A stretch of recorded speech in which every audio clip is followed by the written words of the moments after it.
Welcome to episode 63 of Timm Talk, the podcast about the DC anime universe, co-created by Bruce Timm. I'm Chris Lord. I'm Cameron Dexter. And we're back to just Superman. This is super echoey. It's super. I know. Yeah, we're in a slightly different location this time. Yeah, we're in changing it up on you Cameron's guys. apartment rather than mine. It's very echoey. I would say that I'd try and do something about that in post, but I'm really not. No. There's no way in hell. But yes, we're back. No Batman this week, sadly. Just 2 Superman episodes, but We did have a special guest in that Superman episode, though. Yeah, which I was not expecting. Yeah, I actually wasn't expecting that either, which is nice. And then we also get the return the return of Bizarro. Yes, which I was really happy to see him back. Actually, yes. I really like Bizarro. I wish he was back in a better episode, though. I kind of got to agree with you on that a little bit. Mm-hmm. But before we get into that, this is like the longest we've gone, I think, between episodes ever. We took a week off on a bad week to take off because everyone decided to do something big. Yeah, so lots of news to get through. We'll try and get through as fast as we can. I don't know if you saw this, that I guess James Franco is talking about doing a multiple man movie with Fox for X-Men. And it's gonna be like a hard R multiple man movie. Briefly bring that up to me. Which is weird, and I think I just passed it off as like a whatever kind of thing. But that is very weird. It is on, and like I think, I don't know if I've ever been critical of Franco on the podcast itself. I feel like that when he's not in something when he's in something he doesn't care about, he doesn't really try. Mm-hmm. But when he's in stuff he does care about, he is really good. Yeah, because I've heard amazing things about Disaster Artist. So have I. Mm-hmm. Have you ever seen The Room? No, neither of us have seen The Room. God damn it, we gotta go see We've brought The this up multiple times, like that we keep planning on doing a day. Because Shane has neither. No, he hasn't. Okay, we need to go see The Room and then see The Disaster Artist. Yeah. We should probably do that soon. Yeah, because it's out now. It's out now, yeah. And as of this podcast, and even as of we're recording this, it's out now. Yeah, that's true. Also, probably not quite the shortest time between record and release. No.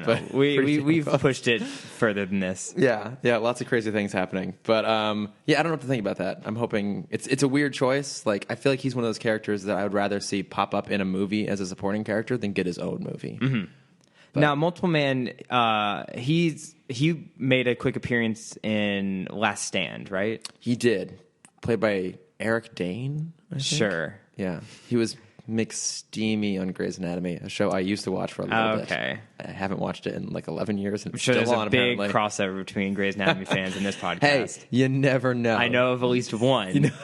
My mom. There you go. Oh, see? There's always someone in the Venn diagram. Yep. Yeah, I remember being accepting of that character in Last Stand, just like everything else in that movie. Yeah, right. Well, so one of the most interesting things about Multiple Man, though, is so his power is he splits off into multiple people, obviously. Mm-hmm. But one of the cool things is that, and one of those people can then go off for like years and like become like a martial arts expert as soon as he remerges with like the he prime has all that Multiple Man. knowledge. So it's. I actually think this could make for a really interesting TV show. Mm-hmm. Like, I know it's not the best idea necessarily to like take a really cool character you could put in a movie and just give them a TV show and then structure something around it. But the idea of having this guy who can literally have all these separate plot lines going on simultaneously and occasionally reconverged, I think that might be better in a long format. I don't know. Yeah, and especially because we have a handful of shows that kind of do that now, where it's one actor, actress, just playing multiple characters. Yeah, like Orphan Black. Yeah. And there was another one recently. Well, I mean, it was What Happened to Monday, which was the Netflix movie. Oh, right. I think they changed the name of it. Did they? I don't know. Yeah, I never watched it. I never watched it either. Yeah, with oh god damn it, I can't remember her name. She was the original Lisbeth Salander. Noomi Rapace. And actually, excuse me. Yeah, Noomi Rapace. That's her name. Okay, thank you. Well, actually, fast. Speaking of Franco, I mean, there's The Deuce on HBO, which I have not watched, but my roommate's been watching it. He said it's really good. Oh, I haven't heard of that. He plays twin brothers in that. Okay, so I should watch that because I've heard that again he's good in that. Mm-hmm. So I don't know. It's a very we'll see kind of situation. Definitely we'll see. This is another one. I don't know if you clocked this little bit of news. This is a weird one. They're doing a live action Daphne and Velma spin-off movie. Down 100%. Yeah, so Always. it's about the two of them meeting and like forming their own like mini version of the team before they go off and meet everybody else. And it's Sarah Jeffrey from Shades of Blue and Sarah Gilman from Last Man Standing as Daphne and Velma. I think I've watched a bit of Last Man Standing. Who's that one? I don't know. It's such a weird idea. And it's a theatrical release. I thought this might be like a direct-to-DVD or like a TV movie thing, but no, it's like a full-on like feature that they're going to put out. Yeah, I'm totally down for that. I mean, I'm obviously down for anything more. I love the live Scooby-Doo movies way more than any person should. So more live Scooby-Doo is just great for me. Brandon was watching it the other day, and I sat down and watched it for a few minutes, and I'm like, you know what? I will say of this, they did a great job with casting. Yeah. And I think we probably talked about this. James Gunn wrote those movies, and wasn't there something about them like originally having a much darker, like satirical take on it? I think so. I think they were going for a PG-13 originally. Yeah. And they had to drop it down to a PG for the little ones. Because you can kind of see elements of that in there. Like, there are, like, bits of, like, send-up and, like, poking fun at the whole structure. There is, like, this meta-satire kind of gurgling in the background. Yeah, well, there's the... did you make it to the shaman on the beach? I mean, I can't remember the shaman because he is the fourth wall person. Like, he's the one that just is consistently making fun of them for their mysteries and like, what are you even doing here? Like, this has nothing to do with you. Yeah, right.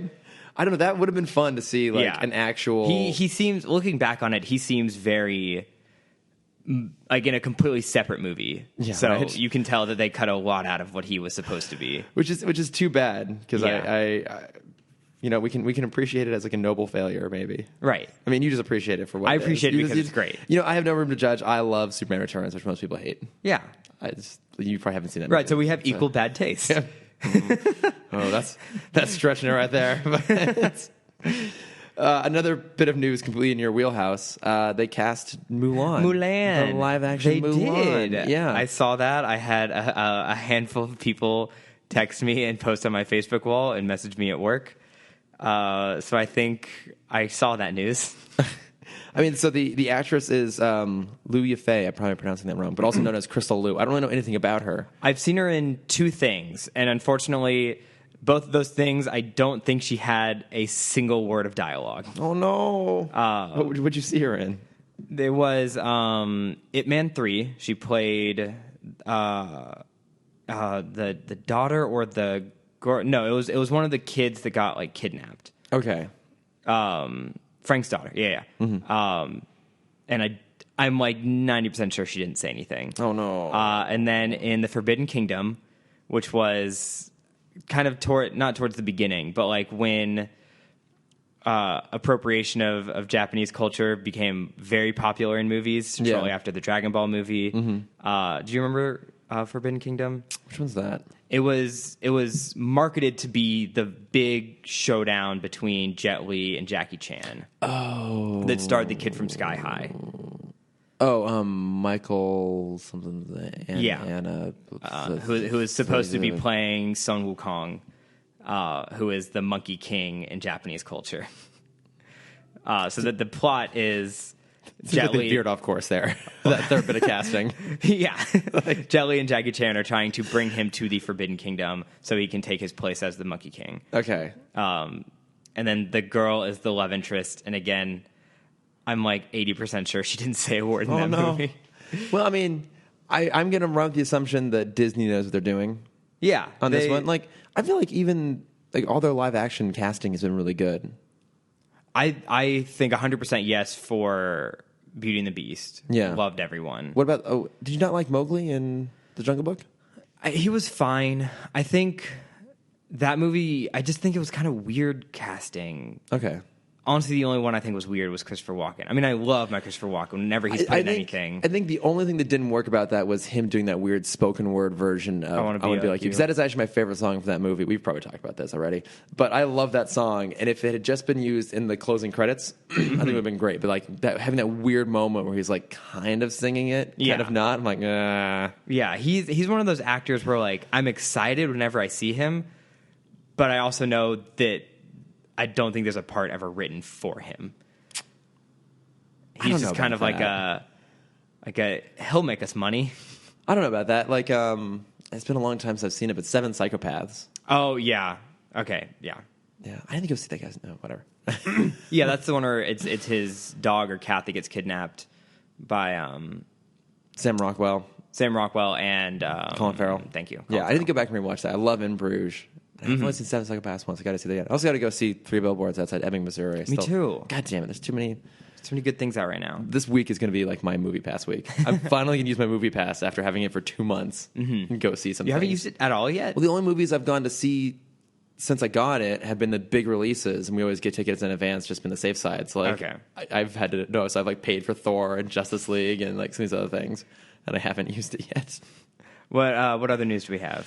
I think that's it for me. Okay, So which means it's it for me because I didn't plan at all because I knew you were going to be on top of it this week. yes, I'm on top of it, but I'm also tired, a little Yes. hungover, as you can probably hear from my voice. You're doing great. It's so gravelly. Plenty of energy. So much. gravelly. Okay, Bizarro's back.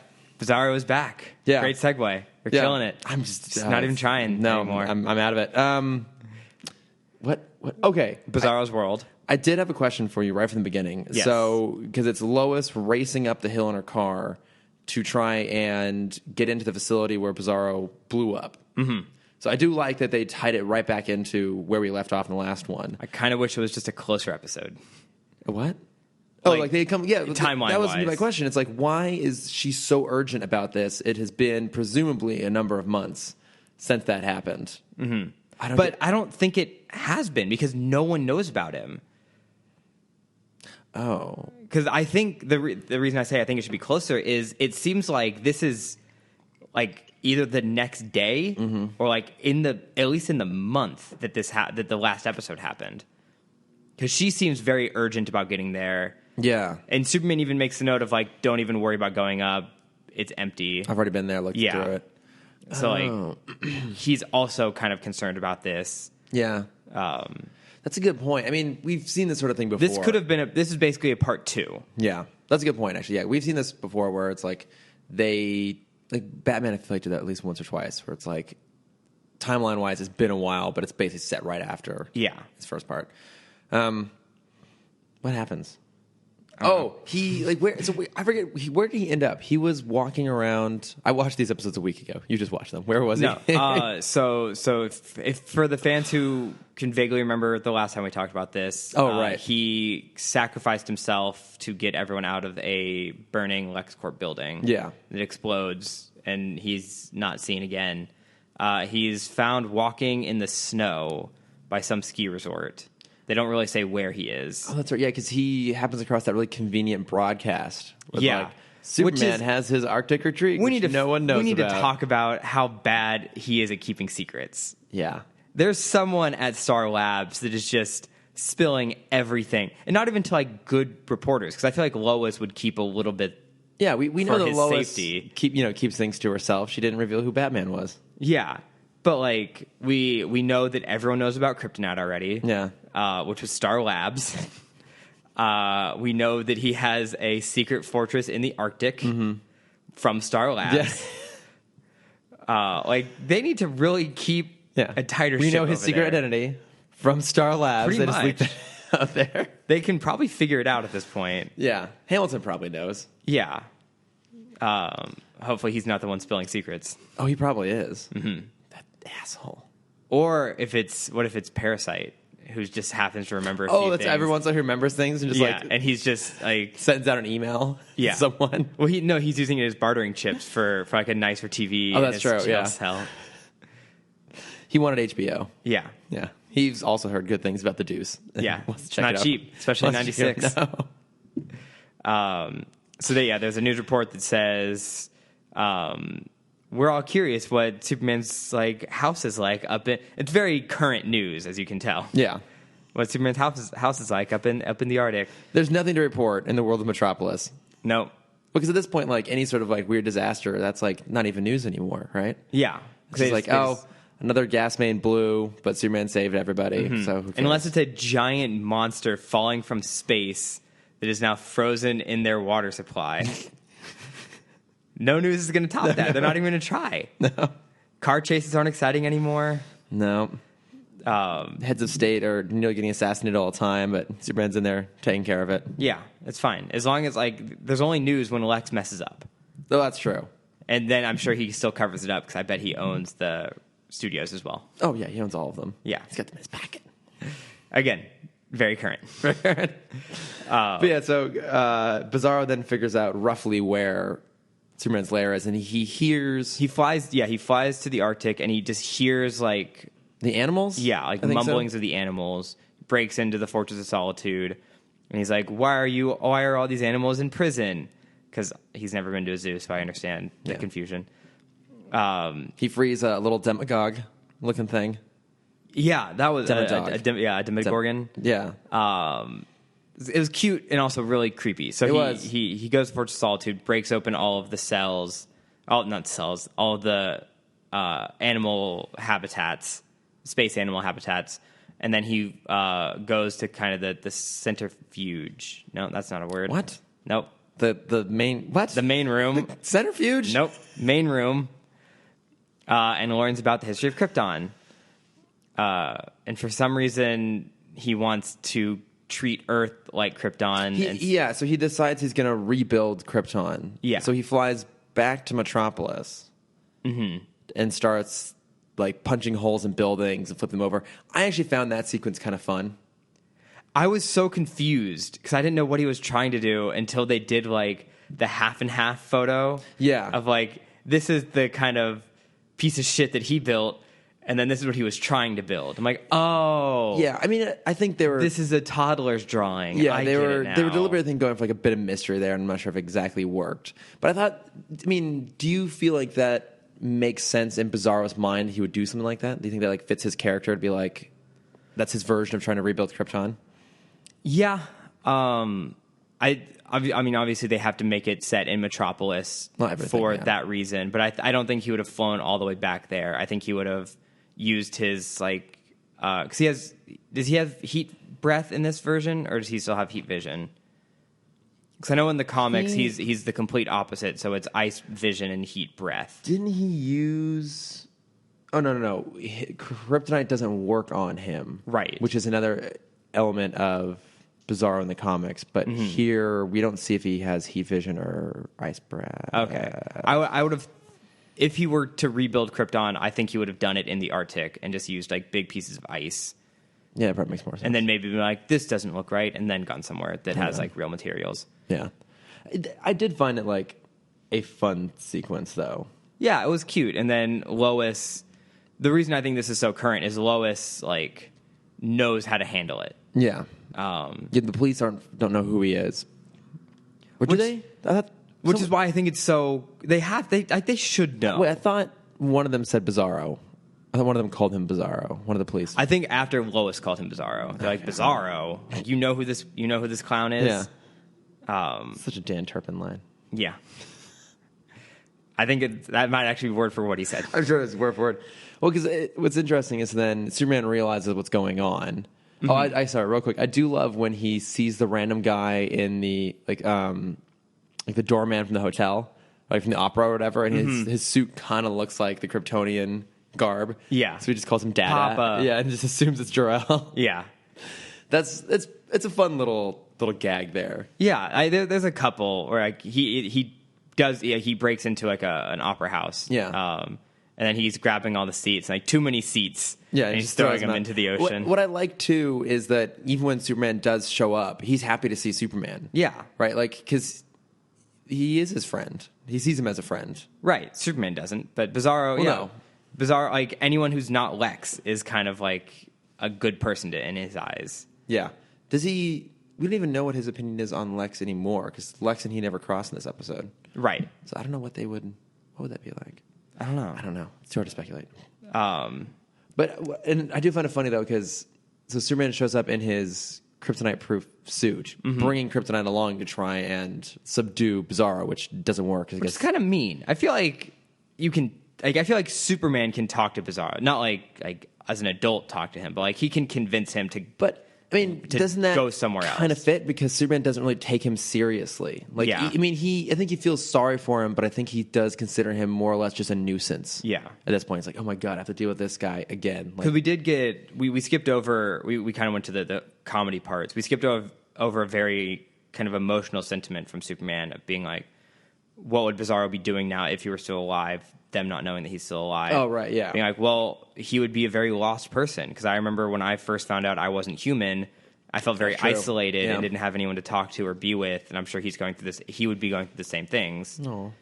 which is very true. Like when he sees Bizarro towards the end of the episode, you understand that. Yeah. Like he just wants to help people in his own way, so I'll help him do that by giving him a planet of no life. I know. I like that though. I like what he does for him. But it's interesting though, because when Superman shows up in the kryptonite suit, my thought is, does that suit ever work? No. Like every time he wears, I think the first time it was used against Parasite, it didn't get destroyed. Every other time it has. Yeah.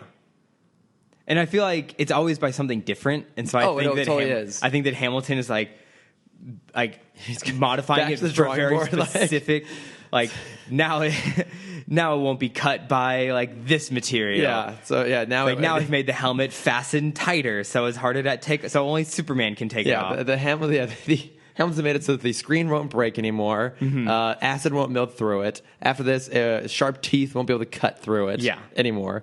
Which is weird. You would think something that's like lead lined would be able to stand up. We also see how strong the alien is, being able to like knock Superman over.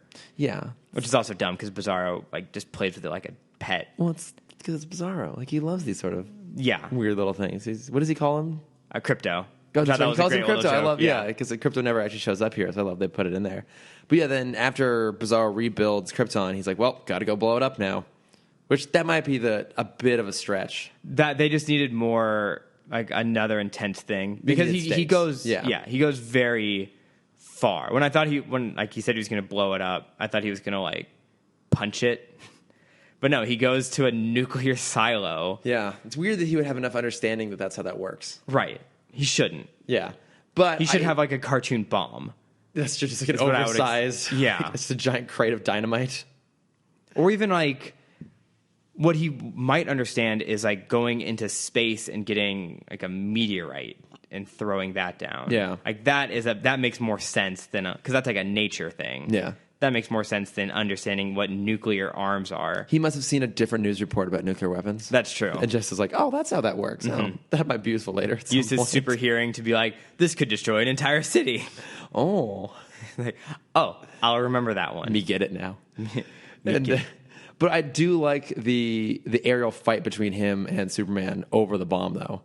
While the bomb is directly next to them? Yeah. Well, just because what I like about it is that Bizarro is kind of playing, right? Like, he isn't trying to prevent Superman from stopping him. He's kind of like playing with Superman a little bit. It's like, no, I'm doing my thing. Get away from me. At the beginning, he's trying to stop him. Like, he gives him one punch of, like, stop touching my stuff, stop playing with my toys. And then once Superman is like, okay, I'll just fight you, then it's just kind of like toddler roughhousing. Yeah. Of like, oh, we're playing, look, I can throw you this far, how far can you throw me? Yeah. And then that's when he's like, if you blow up the city, you're gonna blow up Lois is another one of your toys. Not Lois. Yeah. I liked how he is very childlike in this. Like, I want to say it was the Weekly Planet. Someone was talking recently about in Thor and Ragnarok. I was going to bring up the comparison between Bizarro and Hulk. Hulk is acting like a 2-year-old because he has a 2-year-old. His mind has developed for 2 years' time. There's something to be said about Bizarro too. Like after he broke the first time around, he's had like only a limited window to like mature on his own. Yeah. That's why he's like a little child. He's like a child with superpowers. Yeah. I know. I even put that in my notes. I said, this is what a toddler would be like with super strength. Yeah. Oh, my God. Yeah, because Superman would not have had those powers when he was that young. Right. We got to see them develop in a great series called Smallville. We got to see them develop throughout his kind of preteens and early teen years. Yeah. Oh, Smallville. Smallville. You gave us so much content. Something. I wanted to say entertainment, but I can't fully commit to that. Towards the end, the suit designs got pretty good, actually. Mm-hmm. I liked their version of the Justice League suits, which we'll actually get to a little bit later on, relevant to today's discussion. So obviously, Superman, doesn't he, throw the bomb up into the air and it detonates over the city? Yeah.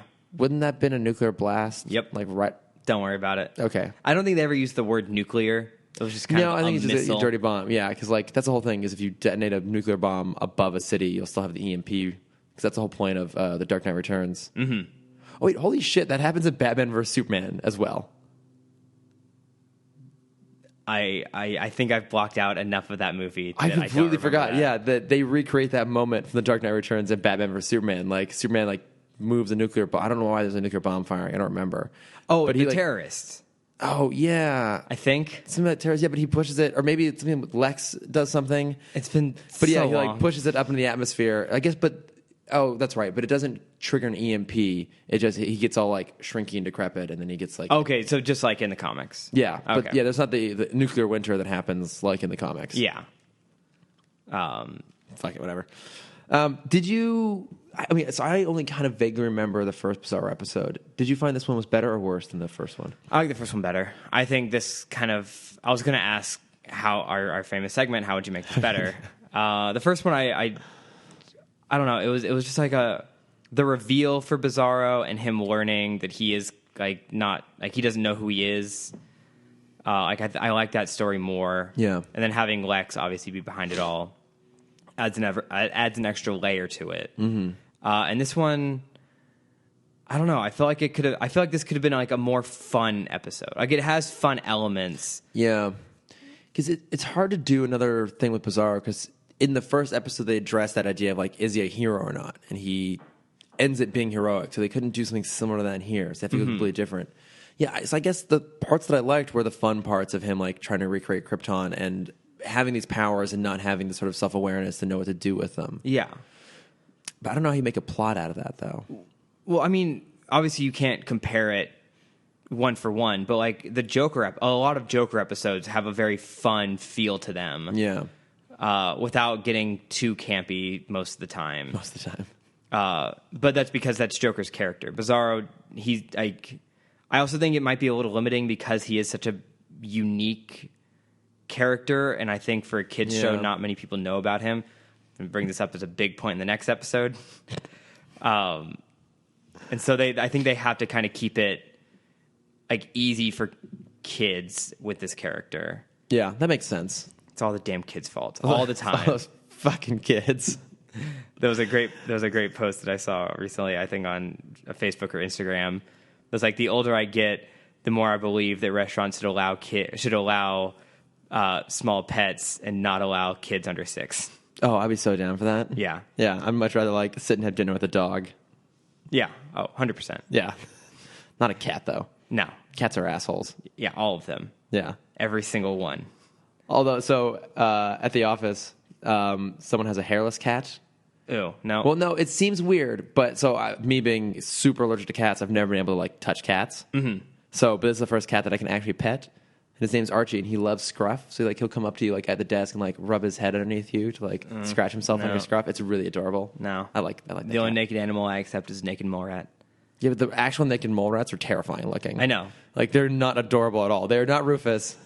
They can't rap? No, they can't. They can't eat nachos with me?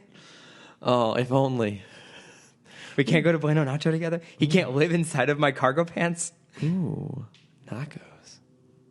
Yeah. You never had nachos before? You put nachos inside of a tortilla? No, I mean, I remember from the show. I've never actually eaten it in person. I'm just great. hungry. It sounds really good. Yeah. Yeah. Besides just like adding some comedy to it, is there a way you think we could make this episode better? Because obviously we're going to do that after this podcast. Mm-hmm. I don't know. It might be that my brain is functioning very slowly today. That's fine. As you can tell from the slow podcast. The timbre of my voice. Apologize, everyone. It's been we thought filming in the middle of the day would be better and not worse. Somehow it's worse. Sorry, we're chugging through. Next episode, I think, will be more fun. We have a lot more things to talk about with this one. The next episode did throw me for a loop. I think it did for you as well, with the reveal of the guest star in it. Well, the title gave it away for me, but then when like the villain showed up, I was very confused. Yeah, because it's called the Hand of Fate, which if you were a wise person like Cameron would tip you off to who's going to show up. It did not for me. Yes, it is Angemon from Digimon. Yes, he makes his way in here. His signature move is the Hand of Fate. I guess it's Fist of Fate, but it's close enough. And it's a great little crossover between Japanese and American culture. Is that when he would like hold the card with 2 fingers like way out here and go ha and like slam it down? Was that what? Isn't that Digimon? I don't think we're talking about the same show. No, there's no cards in Digimon. That's Yu-Gi-Oh. Oh crap! Digimon was the show that a lot of people think is a parody the of Pokemon. the little devices that were around in like the early Yes, late the 90s. Digivices. You like press the buttons on them. You had to keep the pet alive. Wasn't that a Digimon? Yes. So Tamagotchi, Digimon was supposed to be a male version of Tamagotchi because they noticed in Japan sales were predominantly female. Yeah. So they wanted to make Tamagotchi with like scarier monsters. So thus Digimon was born, not as a parody of Pokemon, as what a lot of people believe. Not a parody, but as a ripoff of Pokemon, which is what a lot of people believe because it came out around the same time in America. Okay. And I don't need to go into Digimon. No, I was making a note that you're making. No, go ahead. That's all I need to say about the subject. There's not more history of Digimon? There's so much more history of Digimon that I can go into. Patamon evolved into Angemon. Wait, there was a show though, right? Yes. So it was the little Tamagotchi thingies first.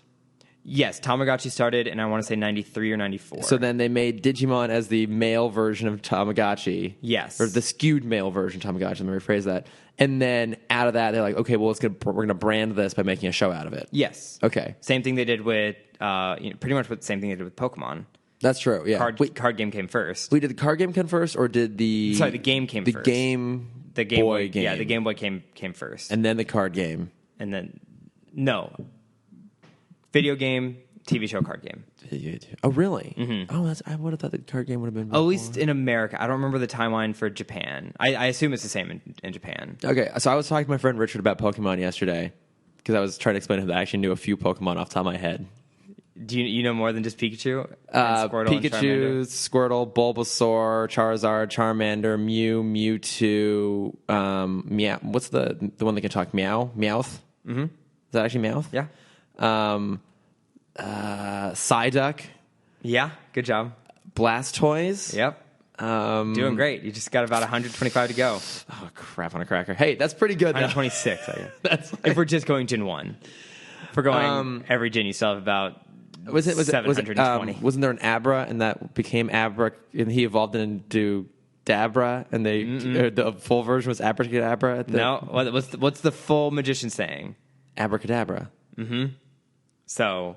Cadabra? Mm-hmm. Cadabra Abra? No, it's Abra. Abba? Cadabra. It's Abba. Abba? Yep.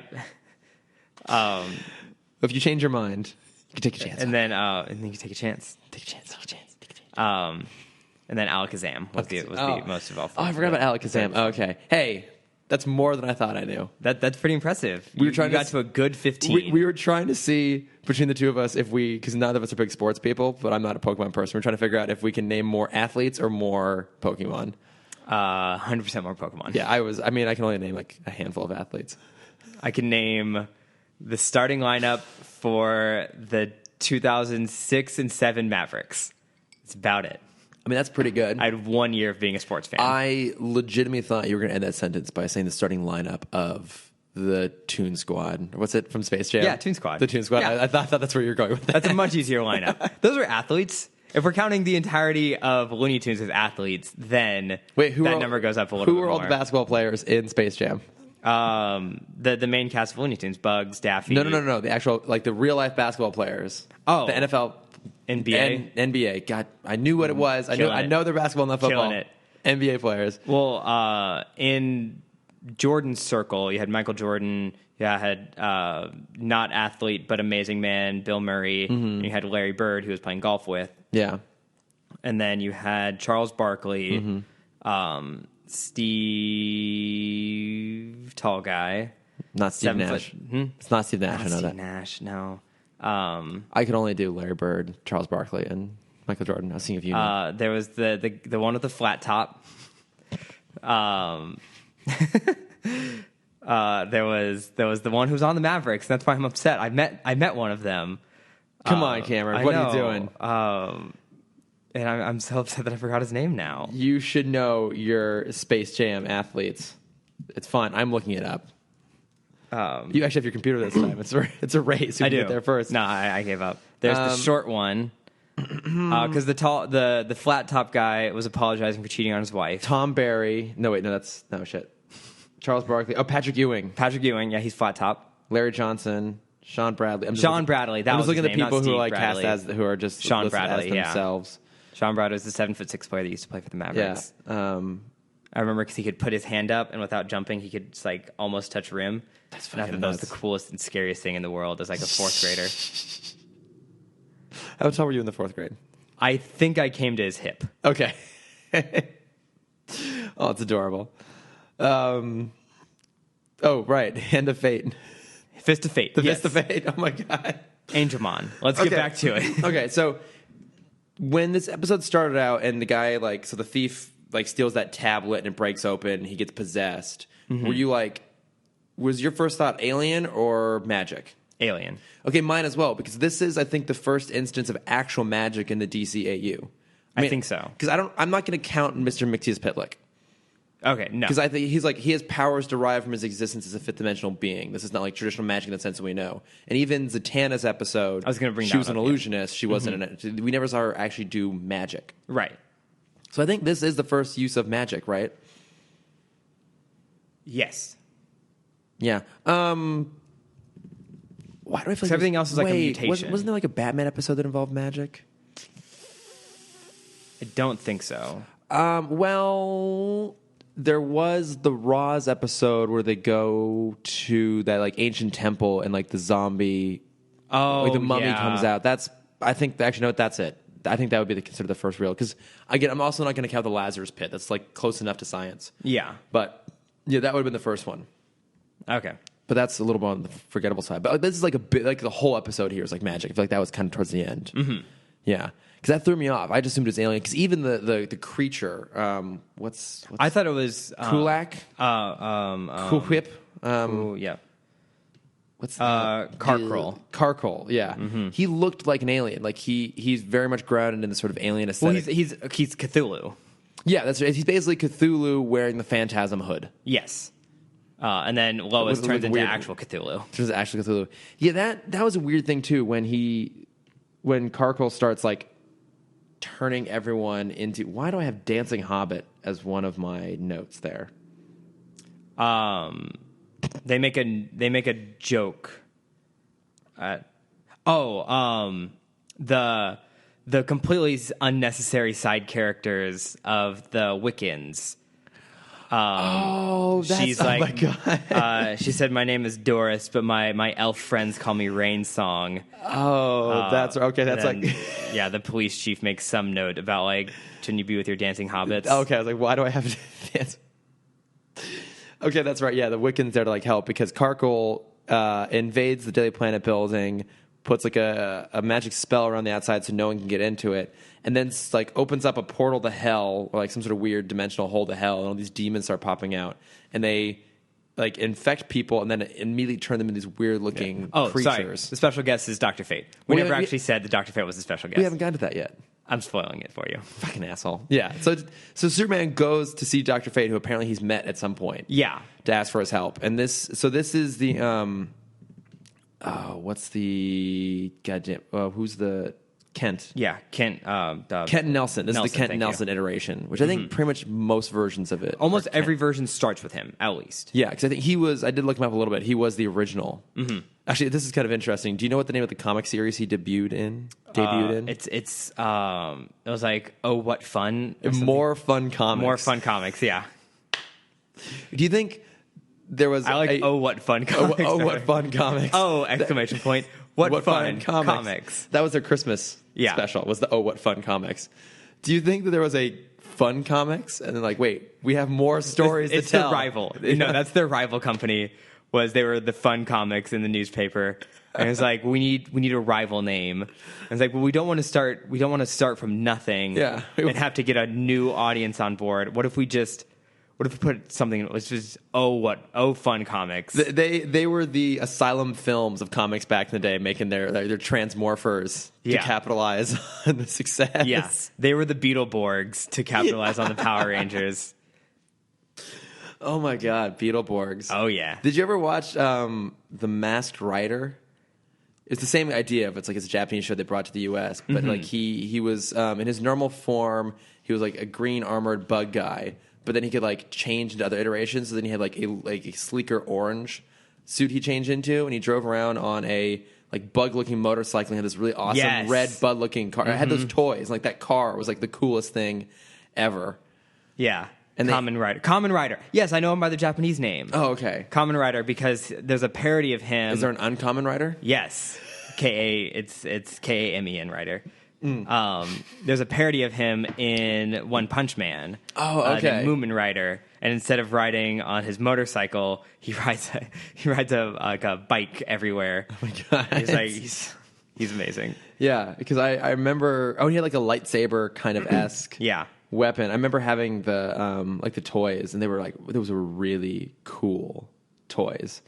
And there was one version where it was like a transformer, like because he had these like big bugs that would transform into his car and into his motorcycle. You could buy toys that actually transformed, and I never got them, and it bothers me to this day. Does it still hurt? It still haunts me. Do you want a scene like in the Santa Claus where the mom doesn't believe that Santa's real until she's given her like Polly Pocket that she wanted?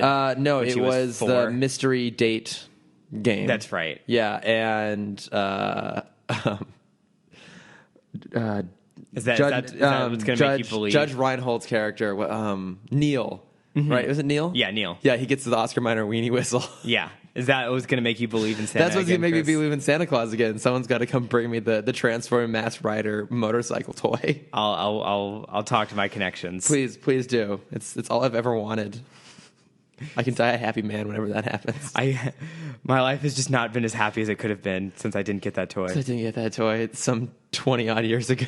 It's a long time to carry that kind of baggage around, let me tell you. Yeah. So Dr. Fate, I love Dr. Fate stories. I do too. In his Justice in JLU, he has some good stories. I think some of the best episodes of Justice League and Justice League Unlimited involve Dr. Fate. Yeah. And especially in Young Justice. He plays a pretty big role. I love his stories in Young Justice. Because I feel like in Young Justice, they pursued the idea that Nabu takes over the person. Mm-hmm. Like, they kind of occupies the person. Yeah. And that it's actually not necessarily the best thing, which I don't think they really ever went over that in Justice League. No. He just kind of existed. He was just always Dr. Fate. Yeah.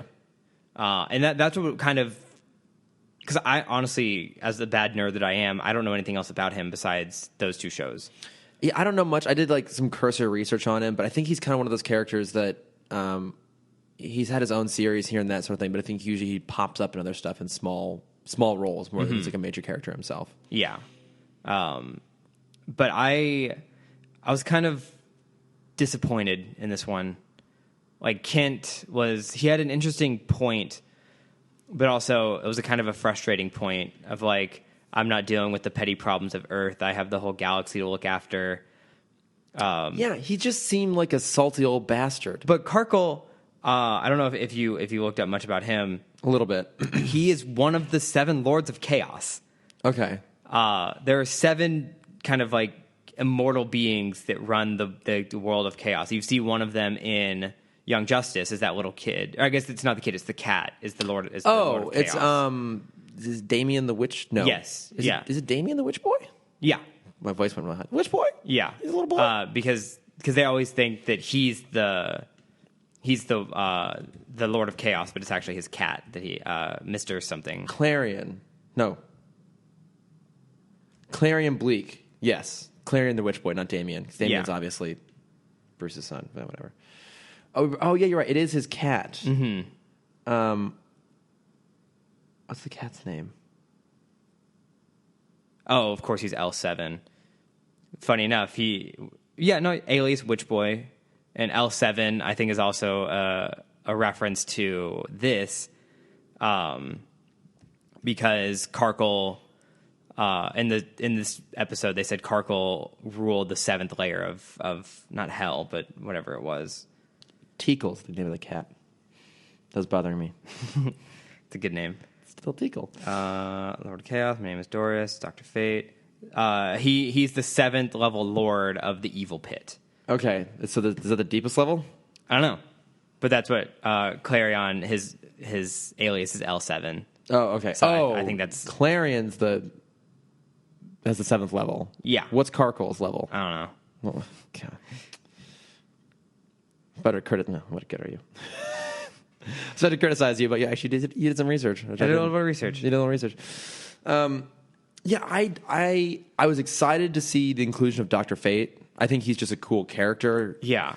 He's such a unique because he's you have all these characters that do what they think is just and right, and then you have this character of ultimate justice and righteousness coming in being like, no, all you people that think you're pure and right, you still have skewed visions. Yeah. I'm looking at it from a completely bystander point, and what you're doing is wrong. I have to do what is absolute right. And there's always that little bit of tension between him and everyone else. Yeah, and that's what makes him interesting. I just feel like he wasn't utilized well here. Because he basically was like, I want your help. Or Superman's like, can you help me? He's like, nah, I don't want to. Yeah. So then he's like, here, take this pebble.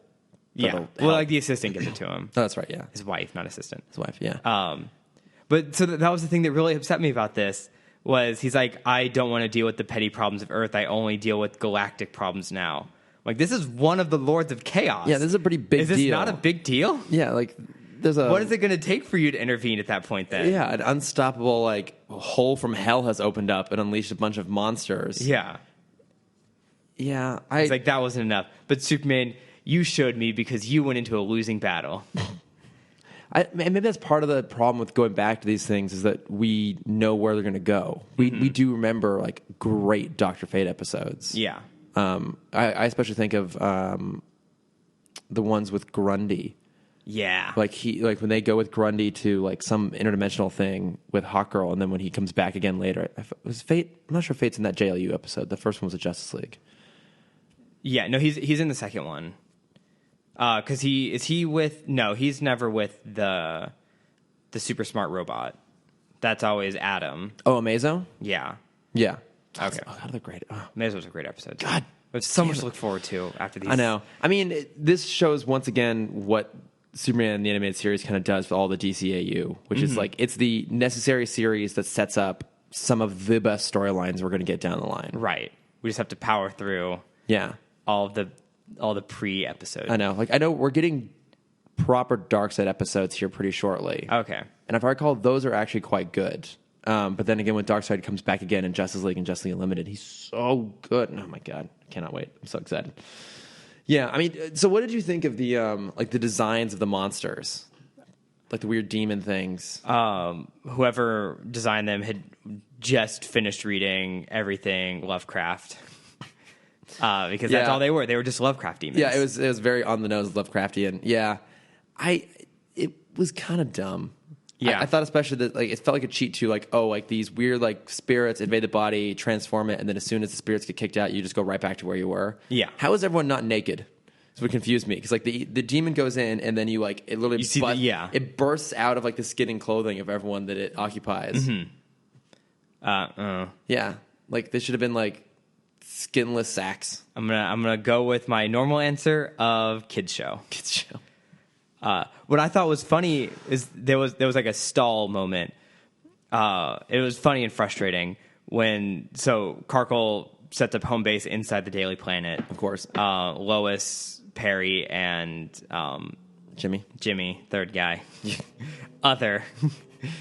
We're all trapped in there, and you see the demons come out and take. Perry.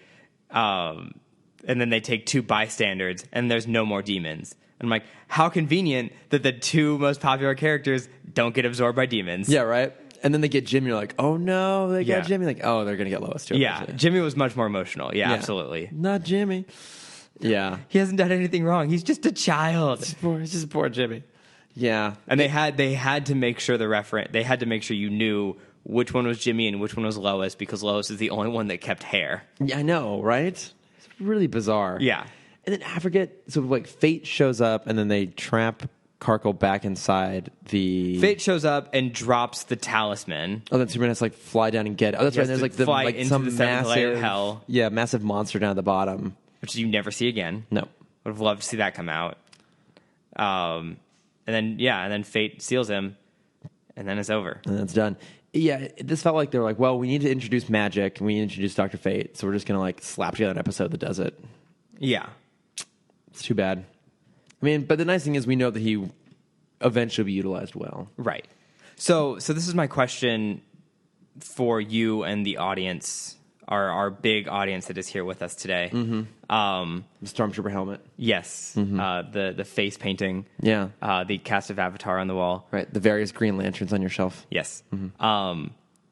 We are so used to, from JLU, just kind of interchanging heroes at will. A-list, B-list, C-list, anything is open and available.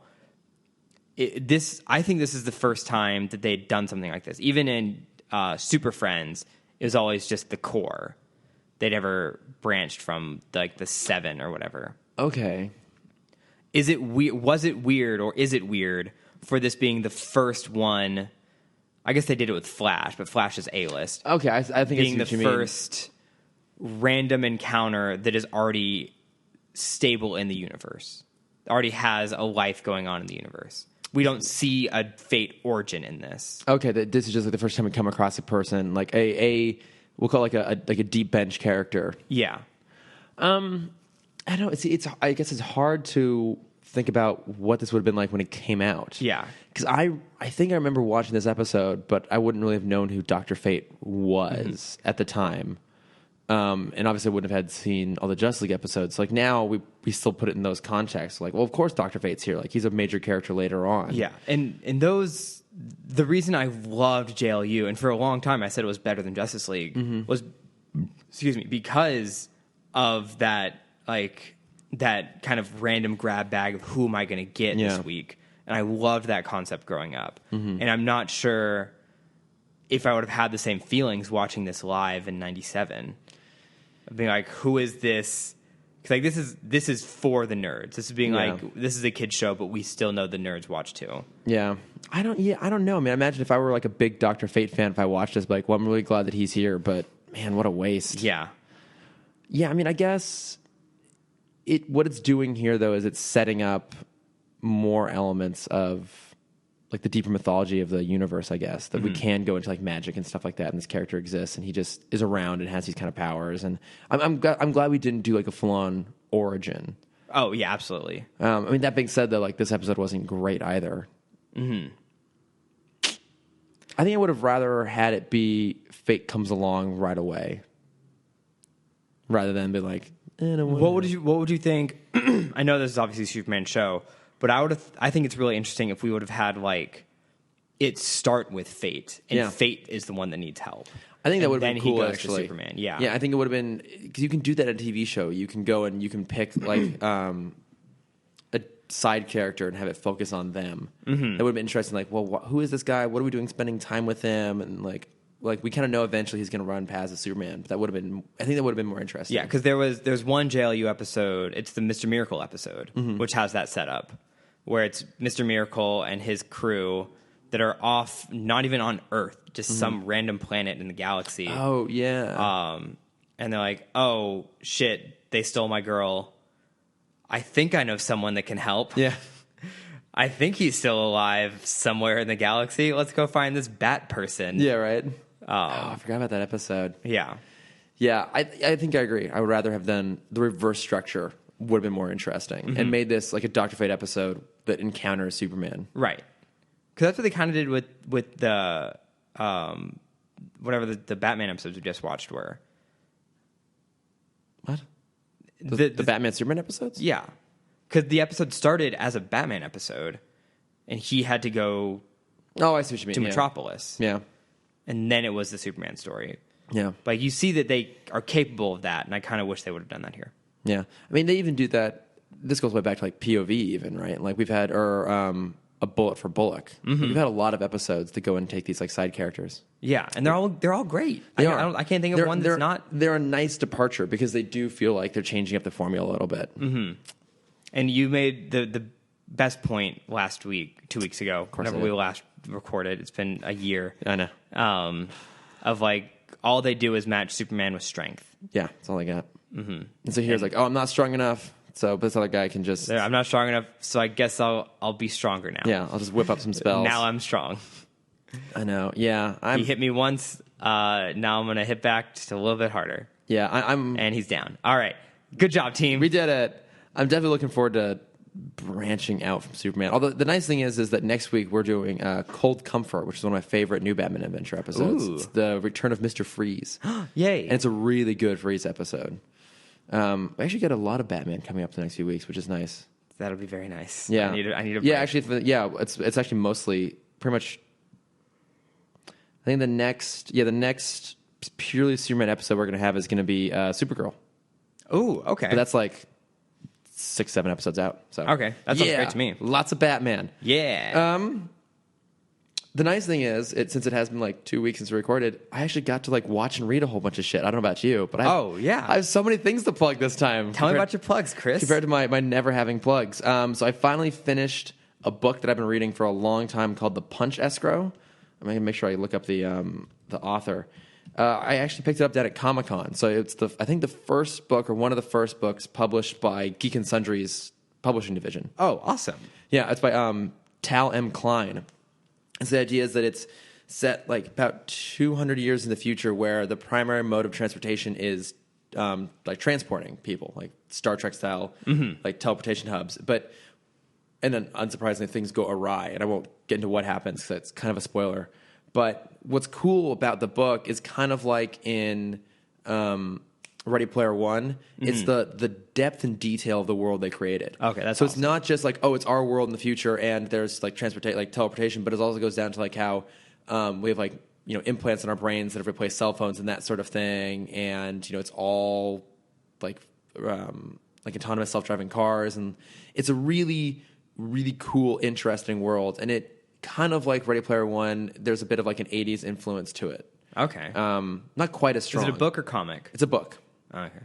Yeah, I know. I didn't mean to sound so upset about that. I'm sure it's probably an audiobook somewhere, but it's a lot of fun. I definitely recommend reading. It's a quick, easy read. It just took me forever to get through it because I usually read when I go to bed at night, and I've been so tired of late that I get like a page in and I fall asleep. But I finished it when I was home, so I have that.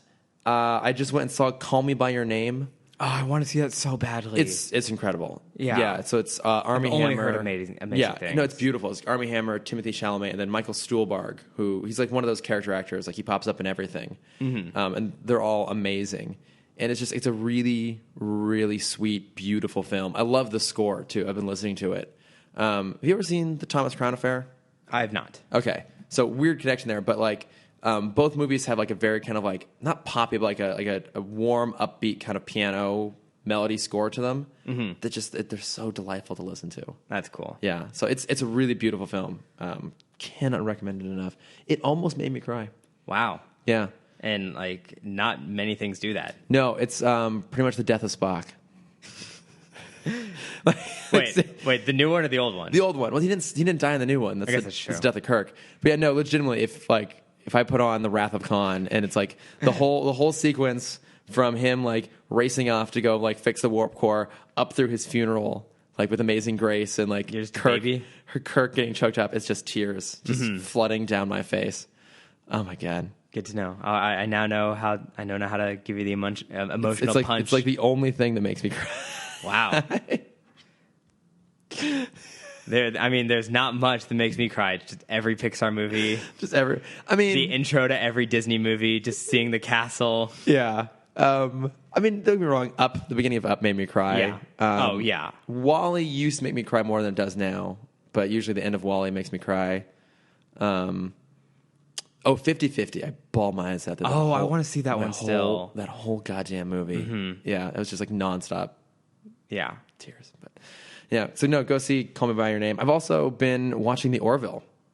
You finally started watching. I really like it. Yeah, right? It's really fun. It's a show that like you don't want to like, but you do. I really do. Well, because, I did watch all of Discovery up to the season 1 or the mid-season finale, and it's just kind of meh, whatever. And you watch The Orville, and The Orville very much is a spiritual successor to Star Trek and Star Trek The Next Generation. You can tell how much McFarlane cares about it. Yeah. Like, it actually asks cool, interesting... I mean, you told me this already, like cool, interesting philosophical questions, like that episode with like the baby born female into an all male society. Like that's actually a really touching, emotional episode, and it's touching, it's emotional, it's got a lot of philosophy behind it. They're like having commentary on really modern things, and there's just some gags thrown in there too. Some of them aren't that funny, but some of them are decent. It's still McFarlane humor. Yeah. And like they're always like slightly jarring, but sometimes it's pretty funny and sometimes it's just kind of, whatever. So I'm in the middle of right now the episode. Have you seen all of it? No, I'm about 5 episodes in. Did you see the one with the upvote downvote? No, I don't think I made it that far. Okay. Yeah, so they go to an alien planet much like our current worlds where their entire society, it's kind of like the Black Mirror episode, which I haven't seen, but it's like everyone gets like upvoted and downvoted, and if you get a certain number of downvotes, you basically go like to prison. Sort of thing. You mean like the Community episode, or like that Recess episode? I haven't. Is that a thing in Recess? They had upvotes and downvotes. Yes, I have. It's a very weird thing. Because I want to know where it started. Because as much as I would love to believe that this storyline started in Recess, there's no way it did. Wait. They had a Recess episode. So the cartoon from the better part 20 years ago. Yes. That involved upvoting and downvoting. Yes. Without those exact terms, It was upvoting, downvoting, and a number class system. Holy shit. Yeah. What? Yeah. What? Yeah. The Ashleys, if you remember the 4. I remember the 4 Ashleys, technically 5. Technically 5. Ashley Spinelli. Yeah. Yeah. See? I got some knowledge about Recess here. Yeah. The Ashleys put everyone in a scale of coolness. Yeah. Of 5 being the coolest people, and you can only hang out with 5s, and 4, 3, 2, and 1. Mm-hmm. And if you can make yourself cooler, you can move up in the system, up or down, and everyone just immediately follows that. I want to know. There's no way Recess was the originator of that episode. No, that had to be somewhere else. Yeah. And then Community did the same thing with Meow Meow Beans, where it's an app, and you could gift people Meow Meow Beans for being nice to you, and then that turned into a class system of your rank. What star ranking you were, 1 to 5 stars, became your social circle. Oh, what? And 4s couldn't hang out with 5s, or no one could hang out with 5s except for other 5s. And the more powerful you were, the more... This was pulled straight from Black Mirror pulled straight from this point of the more powerful you were, the more influence your vote had. So if you were a 5, giving someone else a 5 was much more impactful than like a 1 giving you a 5. Oh, interesting. Mm-hmm. Man, it's nuts though that it started way back with Recess. Recess, yeah, the kids show. Yeah, and I having not seen that episode of Black Mirror, I'm sure they handle it better than the way it's been handled in Orville, but it's still a pretty good episode. Mm-hmm. And one of the fun things about it is one of the guest stars is Lauren Lester. Oh, that's awesome. I know. It's like, oh, hey, I actually know what that is. Yeah. Cool. We know that voice. Yeah. Yeah, and he still sounds like Robin. Good. I mean, I have tons of other things. Maybe I'll save it for next time because I've been because we'll reading a lot. Record another episode in like 3 days. A few days. Yeah. So, what have you been checking out recently? I'll keep it short as well. I saw Coco over the break. Oh, amazing, very touching. Pixar does it again as always. Did you cry? Oh yeah. Okay, good. Oh yeah. I mean, it doesn't make me cry. I cried yesterday at Disneyland. From what? The parade, not the parade. Sorry, the fireworks, Chris. It snows. There's snow in California. There was an to be fair, there are parts of California that get snow. No. There was an adorable little kid behind me because they have the fireworks go off and there's like the pretty song, and then the snow falls, the foam falls, and there's like this kid behind me on his mom's shoulders. It's like, why is it raining soap? And I'm like, he's not wrong. No, he's got it. Yeah. Yeah, I saw Coco. Great, amazing soundtrack. I don't think I mentioned this on the podcast, but I took Spanish 1 for like 5 years. Still didn't remember like a word of it. Wait, say that again. You took Spanish level 1. Yes. So you took Spanish level 1 5 times? Pretty much. 6th, 7th, and 8th grade, I'll consider Spanish 1 3 times. And then freshman year, I guess 4 years. No, because I did it in elementary school. 5th grade of elementary school, I took Spanish 1. 6th, 7th, and 8th grade, I also took Spanish 1. And then freshman year of high school, I was still in Spanish 1. My God. It doesn't click. Like, languages don't click with me. I'm sorry. It's fine. Oh. But it came back and was a little bit helpful in this movie. That's good. Which I'm like, I know what they're saying. I feel very knowledgeable. But that movie's amazing. I recommend everyone go see it. All right. There's a lot of controversy going on right now about not controversy, like a lot of hate going on about the short. Seem to hate the short. The Frozen short. Yeah, for the people who don't know, there's a Frozen, an Olaf short. It's like a 20-minute short, right? It's 20 minutes, 20 to 25 minutes. Jesus Christ. Yes, it's a little long because it's a full TV episode. Yeah. And it's hard for like a kid, I think, for like a younger audience member to go in expecting a movie and then getting a full TV episode before the movie. Yeah. But no, I think the short is great. I think it is a little long. I think there's one too many songs because they do just kind of shoehorn as many in the intro as possible. It's three to four back-to-back songs before the plot begins. Oh my God. Yeah. No, it's great. Okay. I like the short. Love the movie. The other thing I want to plug is Jim and Andy, which is the documentary on Netflix about Jim Carrey during the filming of Man on the Moon. Yeah. Amazing. So fascinating. You see him lose his mind. And we know that Jim Carrey is not the same person he was in the 90s. No. Not many people come back from being the most popular person in the world. Yeah. But he makes a lot of interesting points of like how this movie kind of changed him. And also he recorded this off the back of Truman Show, which is also a movie that changes a lot of people. I look at the world completely different after watching Truman Show. Yeah, I need to go back and rewatch that at some point to see how well it holds up. But I remember really liking it when it came out. So yeah, for the people who don't know about Jim and Andy, it's a bunch of electronic press kit EPKs. What? That's the right wording, right? Like press junket? No, not junkets. During the filming of some movies, they'll have an extra cameraman on the side filming for press. Yeah, okay. I think they're called EPKs, electric press kits. Should know, don't. So it's all the footage from that was focused on Jim. Mm-hmm. And he made it very sentimental because it was the cameraman was either like a former writer. No, it was his girlfriend. Andy Kaufman's girlfriend was the camera woman following him around. And then the director, who was kind of like giving direction to the camera woman, was also one of like a very close friend to Andy. So like it was a very sentimental group, and seeing Jim go crazy. I think Warner Brothers made the movie. Whichever company funded the movie, studio. Thank you. They refused to let any of this footage out because they didn't want the world to think Jim Carrey was like a bad person. Yeah. Oh, that's so interesting. Because in this movie, he is. Like they, if you remember the wrestler that Andy Kaufman had a beef with, they bring him back for the movie, and Jim, who stays in character for basically the entire set, like on set and off set, they interviewed his drivers, and picking him up, he is still the character. When he was acting as the Andy Kaufman's other personality. I actually don't know much about Andy Kaufman, so have you not seen Man on the Moon? Nope. Oh, Chris, I know it's great. I should go watch it. Okay, then I won't say anything anymore. Okay, because it's great. Everyone go watch it. It's so good. Go watch both the Man on the Moon and obviously watch the movie first, and then watch the documentary. Yeah. I'll keep it to those 2.5 for now. Okay, let me add Man on the Moon. I think it's on Amazon, I want to say. I'm sure I can track it down somewhere. Wait, we do have one more quick plug, though. It's that video you sent me. It's the great college humor YouTube video, Don't Start a Podcast. Just watch it, guys. It's way too close to home. It's too real. Yeah.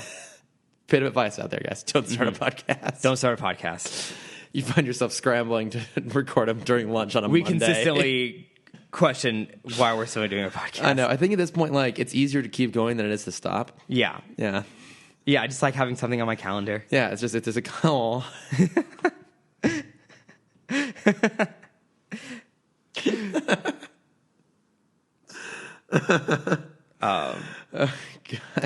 Who's our sponsor? Not sponsor. Who's our sponsor this week? Our Nerdist School Network sponsor. It is our dear friends, Thomas and Frank. Oh, we know those guys. I know. Yeah, they're great guys. You've been on an episode of theirs. Yeah, right? I went on there to do New Frontier. Yes, which is sitting somewhere in this apartment unread. It is right on that chair. Oh, God. Because I was going to bring it to Colorado with me. Okay. But it didn't fit in my bag. It's a big comic. It's a big book. It's well worth the read, though. It's still one of my favorites. Mm-hmm. Oh, so I actually kind of related to that. I just reread Red Sun. Oh, I haven't given that back to you. Yeah, you did. Yes, I did. Yeah, because otherwise, how would I have read it? I don't know. Yeah, because when I was home, I picked up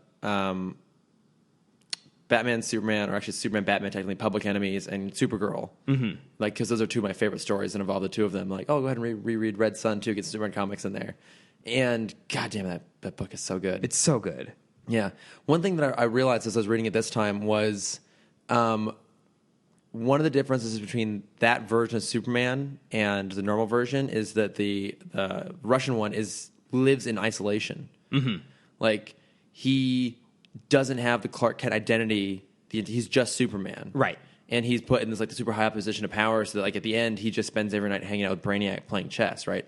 He doesn't have humans around him to give him humanity and ground him. Mm-hmm. That's something I just hadn't thought about reading it previous times. I'm like, oh yeah, like this really does understand how this character works. Like that kind of isolation to someone that powerful and that smart would result in this sort of like skewed perspective on the world. Yeah, all he sees is their faults. Yeah, because all he's doing is saving them. He doesn't stay after that. Yeah, oh, that's so good. It's great. Also, I should give you Public Enemies and Supergirl because they're both amazing. Sure, I'll read those. At a minimum, you should read Public Enemies. Here's. I will make a deal. A deal? Sure. Okay. Give me a comic before I leave for trips. Okay. Because that is the only time I will like sit down and read is when I'm on airplanes. When are you leaving on a trip next? Christmas? Sure. Okay. We'll work it out. I'll give it to you then. But yes, go check out Novice and Frank. They're both just absolutely lovely, and they actually know shit about comic books, which we don't. Which we don't at all. And you would have heard them, of course, last week on our Justice League. Yes, which is getting a lot of hate right now. Our episode? Yeah. Like our specific podcast is getting hate. Our Justice League one. Not like in public places, but I've gotten a few text messages of like, you guys are so mean. Oh, really? Yeah. Oh, no one's talking to me about it. Oh, it's probably because you're the harbor of all the anger. Like, let's not talk to Chris about Justice League. It'll set him off again. Yeah. Maybe we'll talk some more about Justice League next week. There was some news that was worth talking about, but we just don't have time. Yeah. Maybe I'll try and say some nicer things. Probably not. That's not going to happen. But anyways, thank you for listening. We are at Timm Talk Pod. Oh, right, we still have to do that. What? We still have to do that still. On Facebook and Instagram and Gmail and Twitter. Yes. Reach out if you want to tell us that we are too mean to Justice League, which we probably are. Just tell Chris. Just tell me. I'm obviously the nice one. I'm mean to Justice League, yeah. You can find me at Lordifer on pretty much all the same platforms. Mm-hmm. You can find me at camdexter_adventures.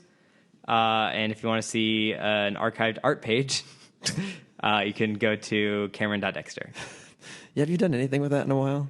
No, I have a bunch of sketches that I'm ready to do something with, but it's hard, man. I'm busy. Yeah, no, it's a thing. Mm-hmm. I've got this podcast going on. And all right, well, it's hard, man. Thanks for listening, everybody. Thanks, guys. Hi, Frank. Hi, Amanda. What are you doing? Just making this promo for our podcast. You mean the Novice and Frank present a comic book podcast? Exactly. Wait, what's it about? So glad you asked. It's where a comic book novice and a comic book expert discuss comics and media with special guests. A novice and an expert? Which one am I? You're the expert, Frank. I knew that. Sure. Check out new episodes every Wednesday on the Nerdist School Network and subscribe on Podbean and iTunes. And tell us what we should read next at thenoviceandfrank@gmail.com. See? You are an expert. The Nerdist School Network. For class and show information, visit nerdistschool.com.